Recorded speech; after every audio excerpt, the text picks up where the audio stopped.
Priscilla Burial has come to save the day. Even through the pain, one word and one word alone would bounce around Subaru's mind.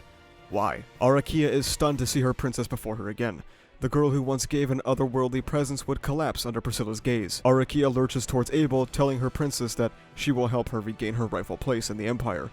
Subaru does what he does best, moving towards Abel as his demise nears, throwing caution to the wind. The pain surges throughout his entire body, however, collapsing to his knees. Abel stomps on the balcony he rests on, spreading cracks throughout it and causing it to collapse instantly, barely grabbing onto a curtain to hold on. Against someone weaker, this might have been effective, but against one of the 9 divine generals, it was a fairly fruitless move.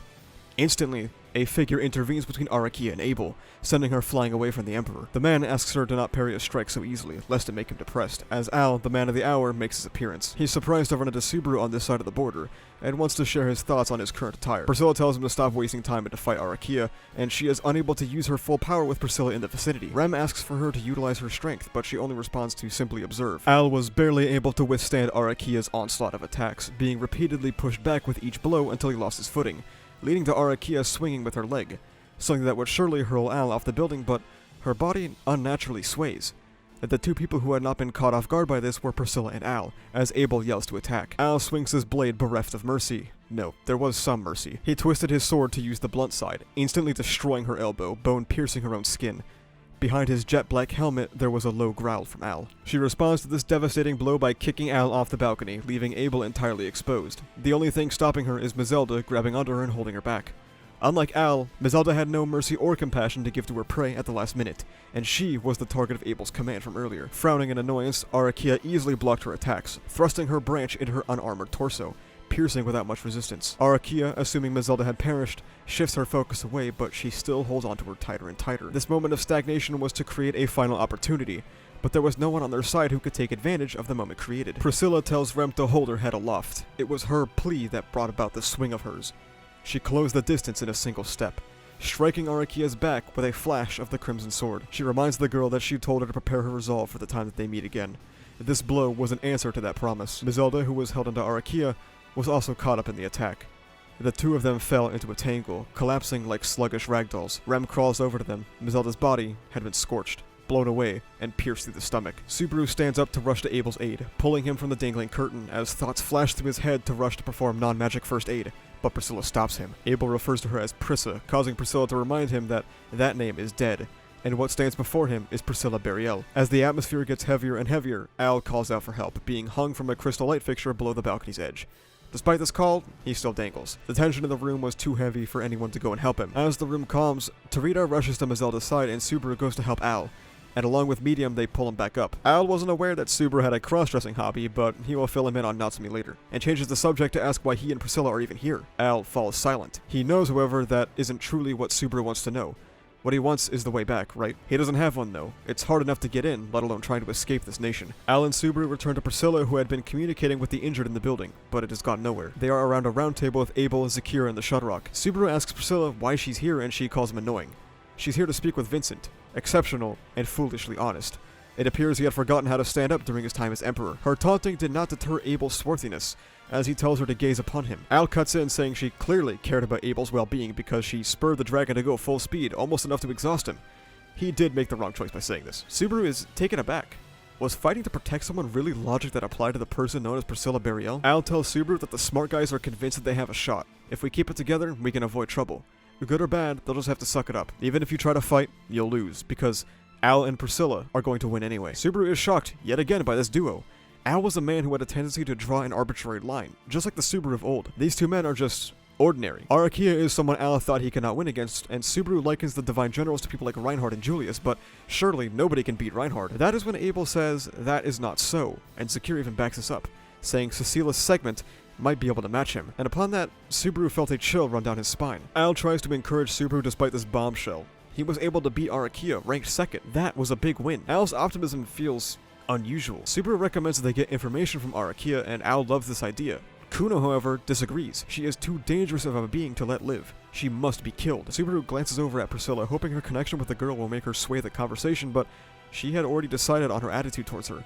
If her fate ends here, it will be a part of her own path. Subaru rejects this. If you die, it's over, and Priscilla does not like his tone. You dare teach the value of life to me? He says she is not omnipotent. Even she can make mistakes. which fills Al with dread. Even Subaru expected his life to end with that statement. Death did not come, however, and she even agrees. A spiteful thing, really. Al was about to give his opinion on what to do with Arakia as Holly bursts into the room. Soldiers got in and Arakia had escaped. We cut back to Todd fleeing, thinking that if you're alive, you'll get a chance to clean off your disgrace.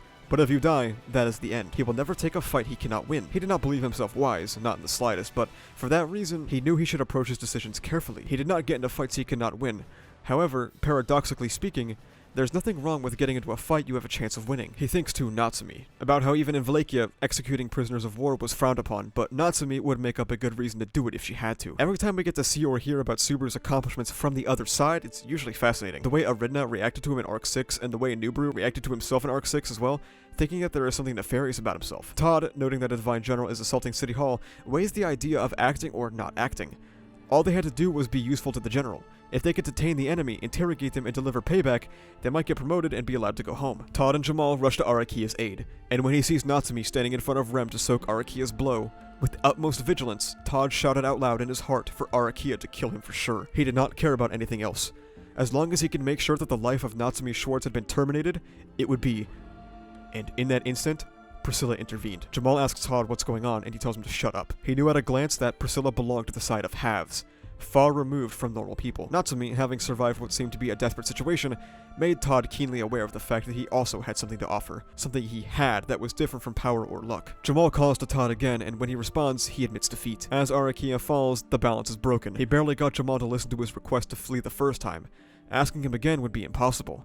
He might even get aggressive, leading to Todd having to kill him. He tries to manipulate Jamal using his family, asking if he wants to make his sister sad by dying, and however, he is not receptive. Grabbing onto Todd's shirt collar, he will not back off just because he mentioned Katya. He apologizes to him, stating that he will leave, and he knows he will not listen, dying a dog's death. Jamal calls him a dumbass. He isn't going on a suicide mission. He's going to save Arakia. Todd had a habit of graphing the layout of a place that he stopped by even once. He didn't feel safe unless he had an idea of where to run or hide. After the jungle burnt, he visited every part of this city, including City Hall, and constructed a mental map. He knew exactly how to kill unnoticed. They dispatched the guards outside, making it to Arakia's cell where Harley stands. Jamal flings in a battle while Todd sneaks over, noting the scar now present on Arakia's back. He grabs hold of her, running with Jamal into the back alleys, making use of narrow streets to mislead the people tracking them. Jamal cleaves the arrows flying towards them, drawing their fire as Todd runs as fast as he can, but when Jamal tries to follow Todd, he reaches a dead end with a group of Shadrakians. Jamal's luck had run out, and he is sorry about Katya, but she is a part of Imperial nobility, so surely she was prepared for this moment. His heart tingled before being drowned out by a will to fight. He was, to the bone, a sword wolf of the Wallachian Empire. Todd escapes through the wall, muttering to himself that Jamal is an idiot to the very end. The hole he utilized collapses behind him, erasing all traces. He would never entrust his life to a desperate plan. The promise to Katya will go unfulfilled, but in return for losing Jamal, he had been able to find another way to return to the Imperial capital, as Arakia slowly opens her eye. Tears stream down her face, and Todd notes the eye patch covering her eye. He thinks back to Jamal and already has no recollection of which eye of his was covered. This is when it becomes clear to me than ever that Todd is most certainly a twisted Subaru parallel. Todd does these ruthless things to see Katya, and Subaru does what might seem twisted to protect Rem and take her home. Todd thinks of these things Subaru might do, like kill prisoners of war, go up to the top of City Hall to signal to Todd that he lost, kill everyone inside of the building, and so much more. Because that is what Todd would do if him getting to Katya. Now, obviously to the reader, we know Subaru wouldn't kill prisoners of war. He only burnt the flag because he was told to, and achieved an almost bloodless siege, but these are the things that Todd witnesses and ascribes onto Natsumi Schwartz. I kinda had this idea that Natsumi represented more than just some cheap cross-dressing gag back in the previous phase, but it was right here that I understood it for sure. There are far better times to talk about it, so I will wait until they become present. Additionally, we're about to reach peak territory. The Shudrock want to pursue Arakia, but Abel tells them it is pointless. Arakia will wake up eventually, and any forces they send will be quickly defeated. 7 people had died protecting City Hall, and this information stabbed deeply into Subaru's heart. How is this a bloodless siege, he wonders to himself. His promise had been broken. Even if Subaru were accused of being a liar, he would not be able to retort. No one would accuse him of such, besides himself, however. Priscilla overhears Subaru attacking himself, reiterating what Abel told him in the past. This plan was a stupid one, asking if he is insane for trusting him, but surprisingly, he backs up Subaru. The plan didn't go wrong, his judgment did. He will not allow her to make a fool of his military strategist's offering. Al tells Subaru he got a big promotion, to which he replies that he doesn't want it. He's already Amelia's knight and Bayako's guardian. Al turns to face him. You can't save them all. No one is stopping you from trying, but your heart will be broken while doing so. We all live and die as we please. It ain't a game. It's up to them to take care of their own lives. Subaru thinks, and he agonizes. The sheer scale of war was different. The number of lives that could be saved by a single action taken by Subaru did not reach even 10, much less 100. I think the bloodless siege of Graal turned out exactly how I had hoped.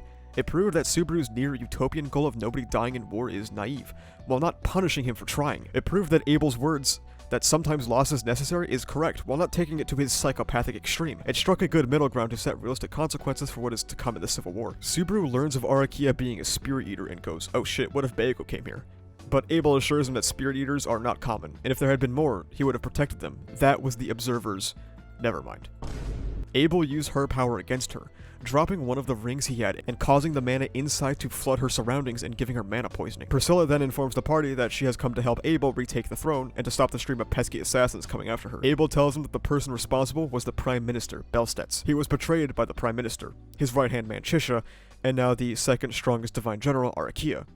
Al asks if he has any allies, to which he states that Gaz Ralphone helped him escape, but he's unsure what happened to him after that. Abel's plan is to add local forces and autonomous military forces to his ranks, but Subaru says that doing what they did in Graal will certainly not work again.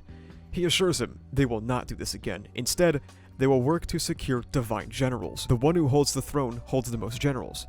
But if that's the win condition, then they've already lost. There are 9 generals, so they need at least 5 to win, and they're already at a 0-2 disadvantage. Al tells Subaru to trust in Abel.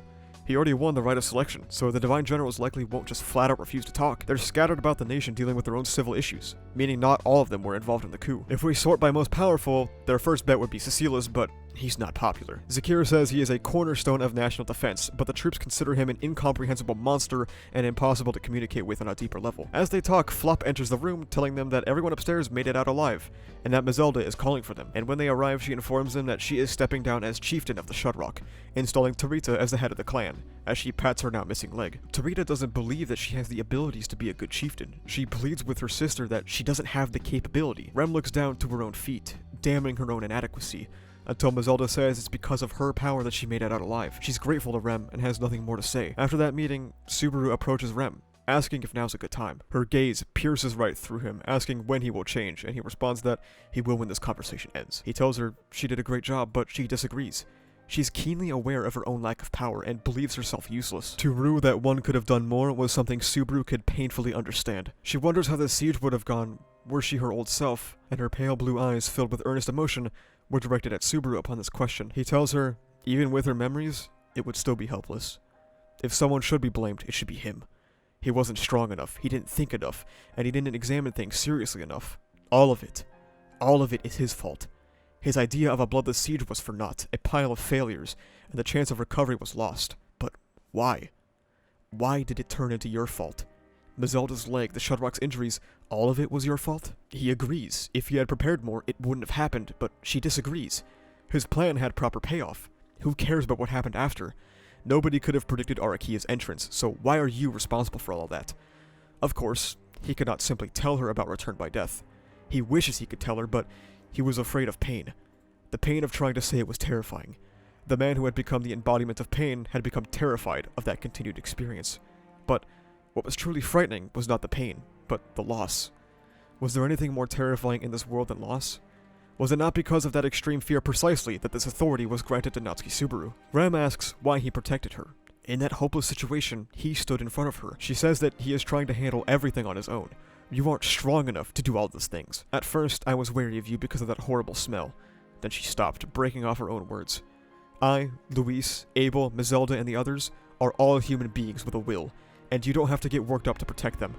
You don't have to take responsibility for our actions. You aren't a special person, because you aren't a hero. Staggering across the cracked stone tile, Subaru stumbled through City Hall as if wandering. He walks into a wall, holding his aching forehead and exhaling. Then, without thinking, he slammed his forehead again against the wall. And again, and again, and again. Blood slowly pours down his forehead as he harms himself over and over again. A firm hand grabs onto his shoulder, telling him to stop that. He understands the feelings of wanting to die, but no matter how many times you do, there's no end to that sort of thinking, says Al. Subaru apologizes for inconveniencing him, and Al cuts through the formalities, asking if it was painful to hear what Rem said. He didn't mean to eavesdrop, but he went to go collect Subaru for Priscilla and he overheard it. After that, he saw him start walking around like it was the end of the world. Thoughts race through Subaru's mind, and he asks, What did you mean about understanding the feeling of wanting to die? The way he had phrased it bothered him, and maybe, just maybe, it made him consider that Al knew about return by death. It was a very meaningful thing to say, but Al tells him he has been in the same kind of mess as him, even acted lame in front of a pretty girl. His response eases Subaru's worries. Maybe not everyone summoned to another world gets some kind of power. If Al had returned by death, surely he wouldn't have lost his arm. Perhaps the only reason Subaru had survived with body parts intact was because he was able to make full use of return by death. Had he been able to survive without it, he would have been plenty able to live with missing body parts. He had decided to never rely on this authority, but then, to what extent should he rely on it? How many arms, legs, fingers, and eyes would he have to forfeit before he decided to use it? Above all, what if it was not his own, but those of Amelia or Rem? In Pristella, Subaru did not RBD for Ricardo's lost arm, nor for Mazelda's leg. He calls himself a hypocrite. Al tells him he's in a bad loop, and he's embarrassed to say it, but he has expectations for Subaru, bringing up his heroic speech in Arc 5. He told him back then that he would have to carry heroic reveries, and it's the same here. One person denies you, so what? It's not like that will change your accomplishments. He pats Subaru on the back, telling him to go get him. Neither Rem, Luis, Abel, Flop, Medium, or the Shudrock were cognizant of Subaru's achievements, but Al hasn't forgotten, and he isn't letting go of it. You started it. That's a reputation you've got to keep till you die. Rem believed in him, and that's why Subaru didn't falter. It was the same in the Sanctuary, in Pristella, in the Pleiades Watchtower, and now Subaru is one step closer to getting it all back. And this is the time when he needs to hold on to Rem's words the hardest. To take those words away for Natsuki Subaru was crushing. Al corners Subaru against the wall, his imposing, large build completely shrouding his. Then, go get those words back. We're gonna get them back. The girl's expectations and your confidence. You gotta maintain your reputation, and if you can't afford to keep losing, then you got no choice but to win. That is how we win. Even if Rem, who had forgotten everything, had stated that Subaru was not a hero, he is Rem's hero. Al inquires about his relationship with Rem, and Subaru tells him that she is one of his companions who lost her memory to gluttony. He tells him that makes sense. It looks like a girl he doesn't know, but looks like a girl he does know. Subaru is a bit surprised by this. He wasn't aware that Al and Ram knew each other, but he denies that. They just have a connection somehow. But before Subaru can really dig deeper into this, Al hijacks the conversation. Al tells him that he will help reunite the twin sisters, and if he's going to be a hero, the girl can't be left out. Subaru says that he isn't trying to be a hero, but he will be, Al says. Natsuki Subaru will become a hero. It's better for lazy people like you and I to bluff our way out a little. Al and Subaru finally go their separate ways, and as Al exits, a murmur echoes only inside of his steel helmet. I'll have you become a hero, bro. No, Natsuki Subaru. There is a lot to unpack in this conversation with Rem and Al. It is the main standout of Phase 3. The main thing that has been motivating Subaru, his primary goal, is protecting Rem, getting her somewhere safe. It has informed nearly every decision he has made here in Wallachia, and after his bloodless siege failed in the city, Abel kind of nudges him to talk to Rem, who is clearly feeling guilty. She feels guilty about her memories being gone. She wonders how many people she could have saved if she were the old Rem, if she could utilize her magic better, but Subaru listens to these burdens she is straddled with and kind of selfishly makes it about himself. As she tries to talk about her own insecurities, he blames his own incompetence, his own powerlessness, essentially hijacking the conversation from Rem's feelings to put the spotlight on himself. Now, I don't believe this was his intention. What he wanted to do was shift the blame from Rem to himself, to once again shoulder every issue around him. He is putting the onus of any and all failure on himself due to his ability to reset. Return by death, by the very nature of existing, is affecting his ability to assess situations. Subaru's relationship with this authority has always morphed throughout the series, and now in Arc 7, it's something that kind of scares him. It's a feeling he has no desire to experience. It's something that he fears having to rely on, but it's something he feels he is responsible for.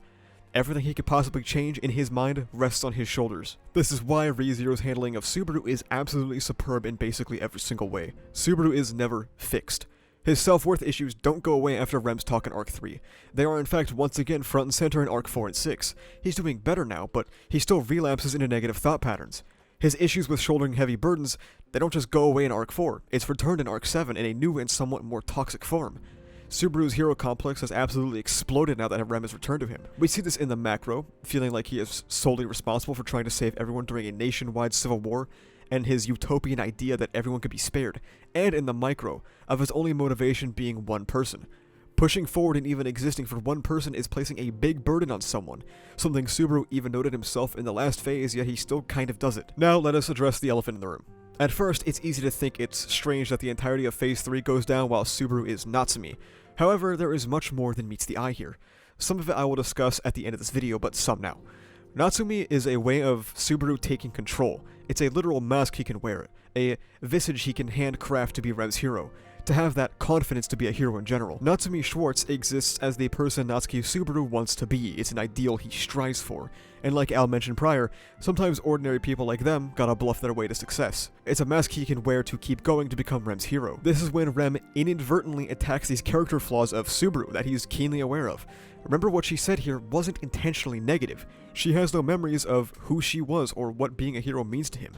So she doesn't tell him that he's not a hero to hurt him. She tells him that to stop him from hurting himself, to stop blaming himself for everything. However, with his memories, it sends him into a spiral. That is until he ran into the one person who would tell him the same thing, right? Al seems to harbor some unique feelings for Subaru after Arc 5, something I talk about in my Priscilla video after a side story. And this leads to him stoking the flames of his hero complex, telling him he can't go off the path he had set for himself in Arc 5. He tells him he must take on everyone's expectations, no matter how much it hurts, which ironically, Al's power relies on making someone try over and over again until they essentially give up. It, in a way, feels like a wholesome, encouraging conversation, but with a dark or toxic undertone. Al revives that drive to shoulder that burden that has crushed him so many times. An action that doesn't exactly gas up Natsuki Subaru, but something that inflates Natsumi Schwartz's ideal image of a hero. I think we are gearing up for an even bigger challenge of Subaru's ideals. Abel, Rem, this nation at large, and now his own experiences will put his beliefs to the test. We cut to Al apologizing to Priscilla for taking so long to get Subaru back. She notes that Subaru has returned with a new look on his face, and that Al is being uncharacteristically friendly. Getting back to the conversation at hand, Priscilla's condition for supporting Abel is that at least one of the 9 divine generals must be on their side. Zakir recommends turning to Cecilus. Anyone who will cooperate with them is not thinking straight, so they must turn to the person who doesn't. The main issue is, however, he lives with Arakia in the capital, making it a risk they cannot take. Abel says there is another way. Zakir does not like this prospect. Yorna Mishigure, based in Chaos Flame, the Demon City. Her main flaw? Insurrection. She has rebelled many times and threatened the reign of Vincent numerous times. It lies south of the Shut Rock, a far more realistic destination than the capital. Tarita asks to go to Chaos Flame, seeking a successful experience to make herself worthy of being the chieftain. Flop says it would be a good idea to bring Medium, and Abel tells Subaru he will most certainly be coming with. The fall of Garal was of his design, and that shall soon be known. With Abel, a military strategist who bested Zakir and Zakir himself, they look far stronger than they would with just Vincent. Subaru's heart, however, was not moved by his evaluation. He had lost the trust of Rem, and felt the ground under him collapse. No matter how highly regarded he was in the Empire, it was nothing compared to Rem's trust. Al, surprisingly, wants to step away from Priscilla's side to attend the journey with Subaru. Ironically, he has become the following star for the Pleiades. Rem will remain in Garal, asking if Subaru is nervous. It's exhausting to be tense all the time. He has a lot on his mind, and if he could, he'd stay by her forever. He thinks about Corleonis, and how he isn't sure if using it on Rem would let her run. But then, she'd run from him. Her limp is the only thing keeping her here. This exact line of thinking is why Rem can't trust him, he says. He was always thinking of himself. He wished to be gentler, to be kind, smart, and strong. He could not retrieve the Natsuki Subaru that Rem believed in. He will maintain his Natsumi outfit to hide his true identity. The party of Subaru, Abel, Al, Medium, and Tarita head out, as Rem stands by the city gate. Priscilla butts in, unsure if they will bring back good news or Abel's head, and Rem suddenly thanks her. She saved many lives for fighting off Arakia, but Priscilla says that alone is Rem's accomplishment with her magic, and to not take the liberty of twisting her actions. She falls silent, and Priscilla says, "So you will not state anything in riposte?" Rem replies, "She was right." But she can't twist that she is grateful either. She heard the blue-haired girl had lost herself, but how dare she speak back to her? "Lost myself" isn't the right expression, she adds. Just because I can't remember doesn't mean it's gone. Her lost memories were not gone, but within Subaru, who was desperately trying to attain them again. All the time, every second, she is reminded of it. Every time she looks in Subaru's eyes, she knows she is betraying his expectations. Priscilla asks her name, and tells Rem that she will be keeping her by her side for a while. She will rehabilitate her ugly healing magic. Rem is ordered to prepare a room for her, running into Utakata along the way, who notes Luis is gone. The child, having helped load Luis into the carriage heading for Chaos Flame without the party knowing. Inside said carriage, Al harps on about Subaru's cross-dressing again. He is now dressed in a more military attire, taking inspiration from Crucia's style. Al asks Abel-chan what he thinks of the outfit. There is a brief silence before Abel says it is a ridiculous look, but he does not care as long as it pays off. Subaru responds with some English words which makes him think about Al. He never asked what time period it came from, or anything in depth. All he knows is that he was summoned 20 years ago and lost his arm. Subaru realized how blessed he was compared to him. They seem to be on the same wavelength in conversations and understand the same references, so they must have been from the same time frame. Abel begins to discuss the reason for his downfall, the Stargazer, a term we last heard in EX4. Subaru and Al speculate that it's like a prophet, like the stone tablet in the kingdom. Abel then confirms my suspicions in my Priscilla video that they peer into the future to preserve the Empire. Their power coincides with the preservation of the Empire, however. which means it does not necessarily coincide with Abel's safety. If a stargazer decides he cannot remain on the throne, he shall not comply. If they declare his presence shall destroy the Empire, then he will disprove that with his own hands. Suddenly, Medium and Tarita, with their superior vision, notice a gathering of Imperial soldiers up ahead, yet another checkpoint. Logically speaking, the information from Arakia should not have spread this far this fast, although there is the matter of Todd. Subaru's throat chokes up as he realizes the object of his fear could not be accounted for. Abel says they will not be taking any detours, and the plan rests on Subaru, or Natsumi's, shoulders. The carriage belonged to the Imperial Army, and even while disguised as a normal civilian carriage, it still maintains the ability to stow people in the belly of the vessel, which is where Abel will be hiding. Natsumi is able to convince the guards that she has a good head on her shoulders, making it through with only minor suspicion on Al due to his interesting looks. Subaru gets annoyed at Abel for making so much noise in the undercarriage, as Al opens it up to let him out, only to find Luis leaping out instead. There is absolutely no chance they turn back now, Abel says, to which Al agrees.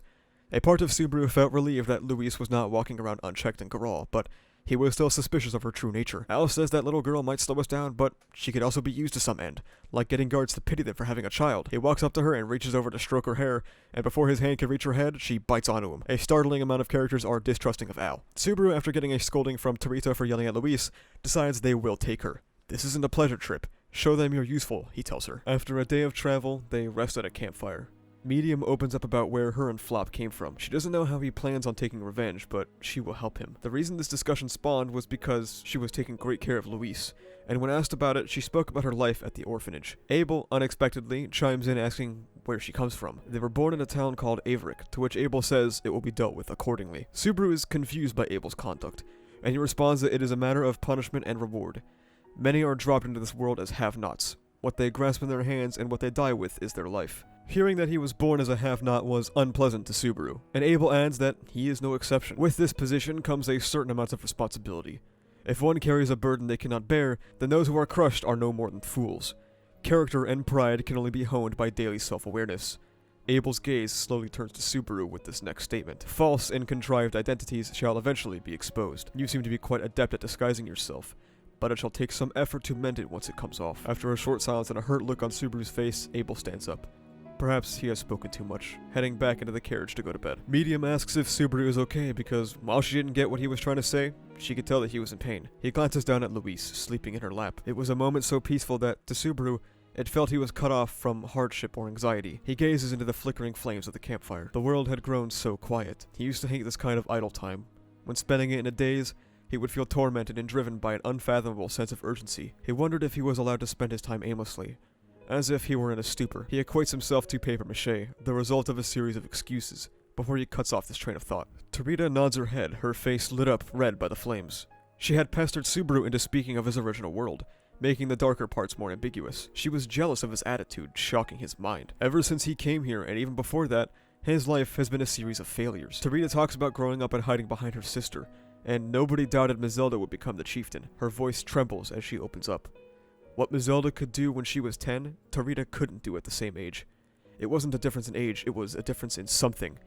What that is, she doesn't know. Stories that Subaru had heard or experienced began to well up in his brain. Rem's inferiority complex toward her sister, and an inferiority complex like that to his own father. As silence fills the gap between the two, Subaru tells her what he feels she needs to hear. If you ran away, I wouldn't blame you for that. Perhaps what she expected to be told was to get a grip, but instead, he betrayed that.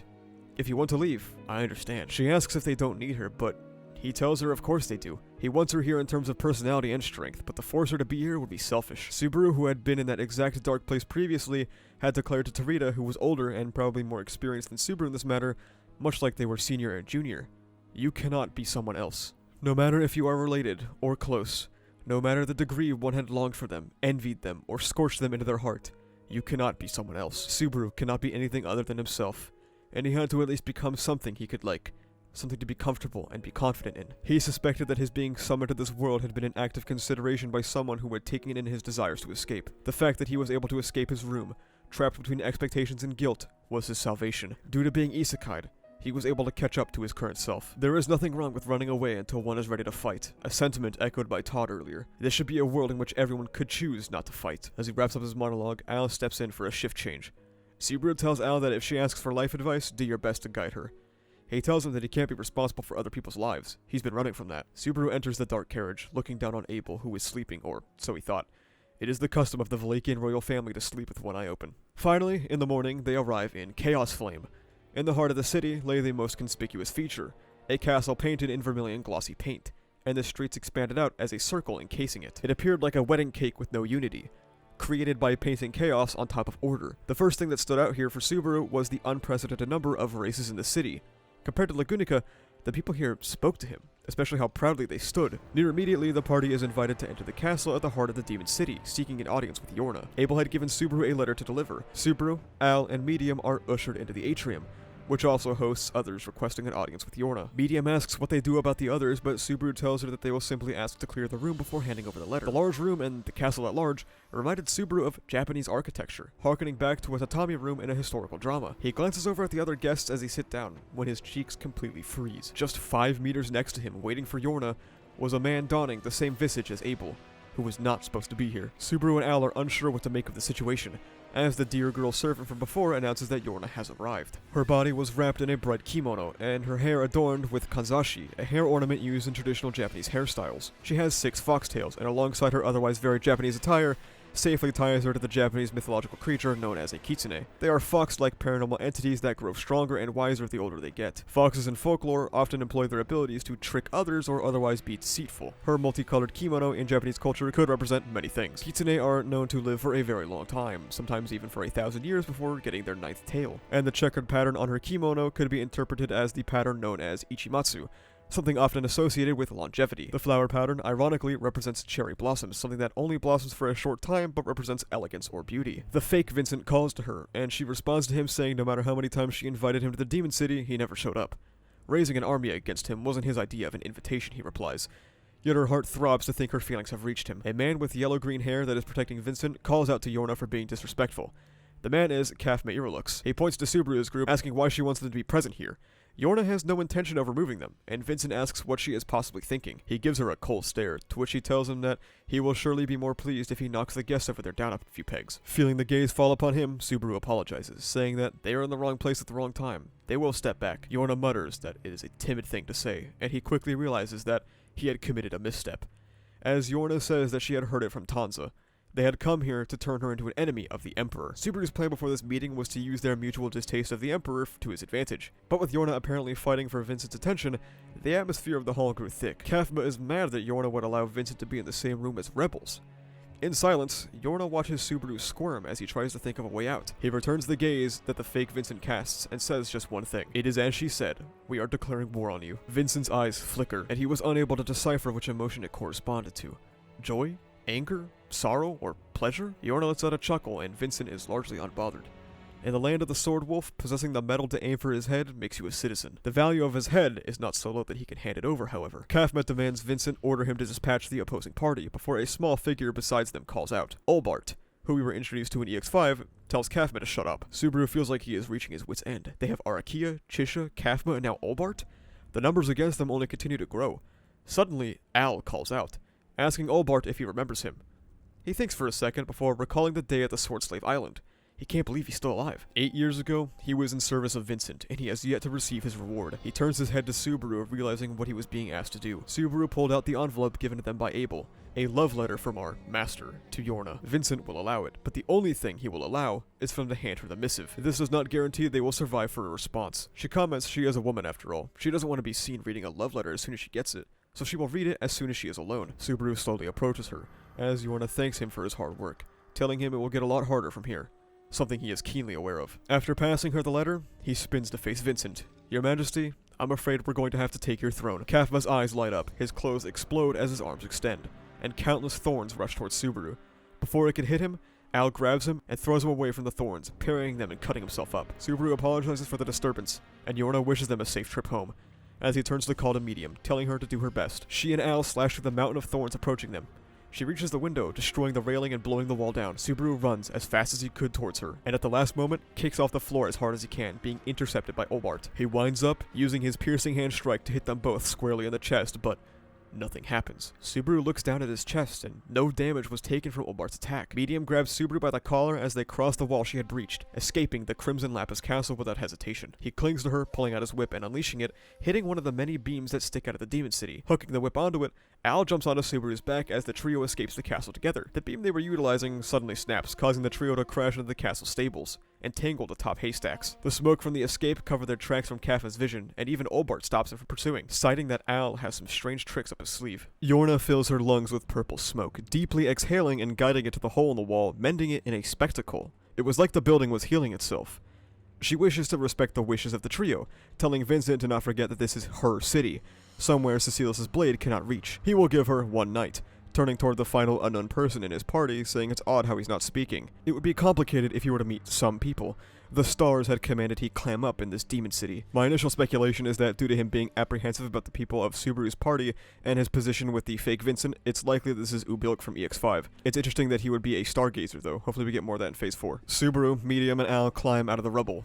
As they are turning to escape, they are intercepted by Tanza, Yorna's dear girl assistant. She tells them that they are safe in this city, and nobody can stand against Yorna. Subaru asks her what kind of person Yorna is to her, and she says that she is a loving woman who loves her allies and hates her enemies. Lover of all things that resides here. The group meets back up with Abel, and Subaru goes back to yelling at him. Soon, it would be 20 days since Subaru was sent to Wallachia, and he wished to find a way to meet up with Amelia as soon as possible. And yet, this masked man keeps leaving all of the important bits out. Chisha knew the conditions of victory. That is why he came here. It was not to get more generals on his side, but to beat Abel here. Chisha was taking the initiative to ruin the relationship between Vincent Wallachia and Yorna Mishigure, and had our party arrived one day later, it would have spelled certain defeat. Al informs them that they have Olbart, and he is bad news, but Abel corrects him. He has likely not aligned himself with anyone yet, simply obeying the Emperor, not easy to ensnare. Subaru is exhausted as the tension dissipates from his body. Tarita offers to take his equipment from him so he can get an early rest. Luis rushes over out of concern, according to Al, but Subaru still rejects her. He takes off his makeup and drops like a log, drifting off to sleep. The next morning, his eyelids slowly cracked open, as a kind of lively voice came from the other side of the door. A noisy atmosphere upon waking up is never good. The situation feels dire, and as he tries to get out of bed, he collapses. His legs had been unable to cover the distance from the bed to the floor. Strangely, everything in the room looked bigger. He touches his face, grabbing the mirror in his bag, and he mutters, "What the hell is this?" Subaru Natsuki has become 10 years old. At first, I could see the probable massive fan skepticism towards this decision. It sort of reminded me of Amnesia Baru in Arc 6. However, I think the potential this has is huge. This is where the second part of Natsumi comes in. Do you remember how in Phase 1 there were chapters titled stuff like what it means to be a man or how difficult it is to be a man, something like that? I feel Arc 7 could be interpreted as Subaru struggling with the idea of being a man. He has oftentimes been referred to as a boy, struggled with his lack of strength compared to his peers, grappled with his masculine responsibility to shoulder it all and to not let emotion crack through, reminiscent of Arc 2. He feels a need to man up in a sense in Wallachia, to be the strength that he now lacks without protection of his friends, to be emotionally strong for Rem, but all it does is hurt him. Subaru's traditional idea of strong men and emotional women has been frequently turned on its head in this world. Him being a weak man and surrounded by women that can already kick his ass, he dons the mask of Natsumi Schwartz to falsely give him the confidence that he needs in Wallachia, especially after encountering the all-female tribe who often present what he could perceive as masculine traits. Now at the end of Phase 3 he finds himself becoming not a man but a literal boy. I think this development has huge potential, and so far Arc 7 is gas. As usual, let's go over a side story or two. Death Unto the Weak, No Mercy 3 picks up with Arakia and Todd. Todd tells Arakia that the decoy who saved her was Jamal, and to keep his devotion in mind. He applies ointment onto her burned back, calling Jamal a huge dumbass. It was 6 years since they first met, taking part in the campaign in the fortress city of Garkla, the city that was destroyed by Regulus, and it was under attack by bandits during Reconstruction. Jamal was the one who broke the deadlock by killing a bandit leader, destroying their morale, and securing victory at the cost of one of his eyes. Todd's voice grew small as he spoke, and before he knew it, he had his face buried in his hands. He had lost the one he had accumulated so much history with. Jamal's little sister and Todd's fiancé has various physical ailments, so she needs someone to help her. He must be there. He lowered his hands, and his eyes held burning determination. He tells Arakia to drop the hopeless look in her eye. You cherish them, right?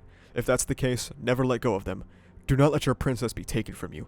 Living in the Empire, this is our right. That is our duty. The parallels between Todd and Subaru only grow deeper in this conversation. His fiancé having physical ailments like the current Rem, and now the antagonist getting an inspiring speech like the one Al gave to Subaru. Arakia says that she will return to the capital and he can come with her before dozing off again. Todd looks down to her sleeping body thinking about how easily he could kill her. The story he told about Jamal wasn't wrong, but Todd himself was no soldier. He was a chief of the bandits.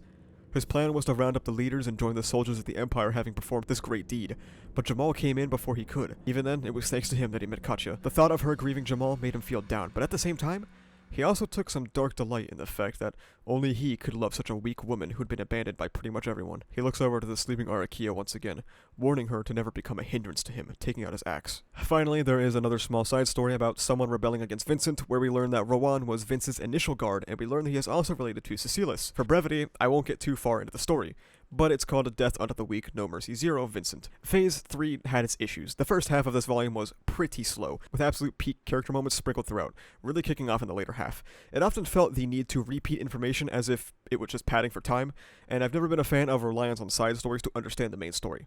Other than that, despite juggling such a huge cast, I enjoy pretty much every Arc 7 character, minus her. The aspects it's teasing for Subaru's character are amazing. The Remenau chapters in particular are two absolute peaks of the arc, and I'm excited for this cliffhanger. Thank you so much for watching. If you like this video, please remember to like, comment, and subscribe for the funny YouTube algorithm. You can check the description down below to follow me on Twitter, where I'm objectively correct all the time. You can also join my Discord, where we talk about My Hero Academia, ReZero, Jujutsu Kaisen, and stuff like that. And you can also now become a YouTube member, which basically just gives you access to behind-the-scenes content, a little badge on comments, and live stream chats, and access to some emotes. Only do so if you want to support the channel, though. But that's about it, though. Thank you for watching. See ya.